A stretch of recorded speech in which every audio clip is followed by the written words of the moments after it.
धनबाद में अवैध कोयला खनन के दौरान हुआ बड़ा हादसा।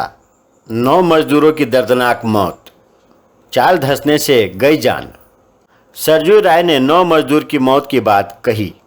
झारखंड के धनबाद में बुधवार को अवैध रूप से कोयला खदान में खनन के दौरान चाल के धंसने से 9 मजदूरों की दर्दनाक मौत हो गई। धनबाद जिले में बाघमारा प्रखंड के केसरगढ़ इलाके में अवैध कोयला खनन के दौरान यह बड़ा हादसा हो गया। बीसीसीएल ब्लॉक 2 के शिव मंदिर के पास चाल धंसने से 9 से अधिक मजदूरों के दबे होने की आशंका है।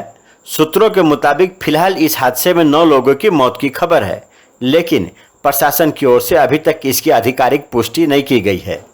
इस हादसे में मारे गए लोगों की पहचान अभी तक नहीं हो पाई है।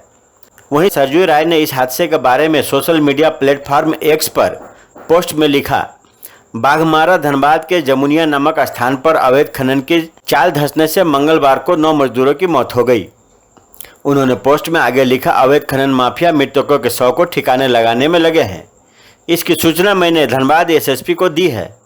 प्रत्यक्षदर्शी के अनुसार चुनचुन नामक खनन माफिया प्रभावशाली संरक्षण में अवैध खनन करा रहा था। वहीं न्यूज एजेंसी INS के मुताबिक हादसे की खबर फैलते ही केसरगढ़ और आसपास के इलाकों में हड़कंप मच गया। मृतकों और दबे हुए मजदूरों के परिजनों और स्थानीय लोग घटनास्थल की ओर दौड़े, लेकिन आरोप है कि कोयला माफिया से जुड़े सिंडिकेट के लोगों ने उन्हें रास्ते में ही रोक दिया। इससे नाराज ग्रामीणों में भारी आक्रोश है।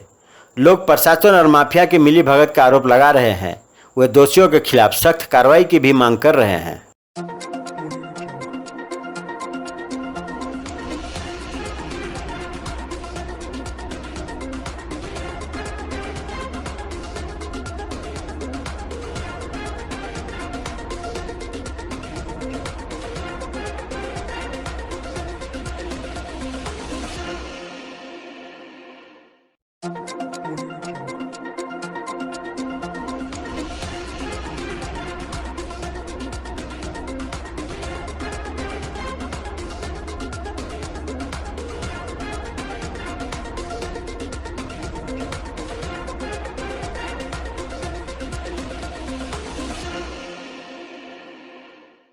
मुझे रात में सूचना मिली कि केसरगढ़ में जमुनिया के पास अवैध खनन से चाल धंस गई है। 10-15 मजदूर से फंस गए हैं, काफी लोग मरे हैं। मैंने ट्विटर पर इस जानकारी सबको दिया। रात में ही मैंने सीनियर से बात किया। उन्होंने कहा कि मैं दिखवाता हूँ क्या हुआ है। अब ये स्थिति हुई, सब लोगों ने कहा कि एक बार घटनास्थल पर चलना चाहिए, इसीलिए हम लोग यहाँ पर आए हुए हैं घटनास्थल पर। और मुझे लगता है ये भारत सरकार का जो BCCL है और उनका CISF है, राज्य सरकार का पुलिस का प्रशासन है, ये मुख्य रूप से जिम्मेदार लोग हैं इसके लिए।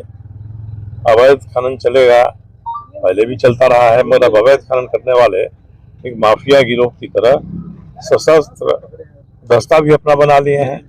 कि साहब दस्ता बाहर से पहरेदारी करेगा, हम अंदर में अवैधानी करेंगे, कोई आना चाहेगा हम नहीं आने देंगे। चाल धंसती है, हंगामा होता है, वहां तक पहुंचने नहीं दिया जाता है। अब प्रशासन इसमें नहीं सहयोग करेगा, अपनी भूमिका सही तरीके से नहीं निभाएगा तो न अवैध खनन बंद होगा और जो मजदूर दब रहे हैं, मर रहे हैं, उनके प्रति न्याय होगा। इसलिए जो काम करने के लिए लाए जाते हैं इसमें अवैध खनन के लिए, अगर वो बाहर के हैं, किसी स्थान के हैं, उनके परिजन को क्या पता है कि हमारा आदमी कहाँ गया है और किस जगह है। अब शासन प्रशासन की मिलीभगत इसमें हो जाएगी या शासन प्रशासन इसके प्रति आंख मूंद लेगा, ये घटनाएं घटती रहेंगी तो हम लोग बात उठाएंगे, जनता की तरफ से आवाज उठेगी, जनमानस बनेगा और आखिर आज नहीं तो कल, कल नहीं तो परसों जरूर ये स्थिति सुधरेगी। हम लोग इस उम्मीद से इन बातों को उठा रहे हैं। मैंने कहा ये अब नई स्थिति पैदा हो गई है। जो अवैध खनन करने वाले हैं वो हथियारबंद दस्ता खड़ा कर देते हैं।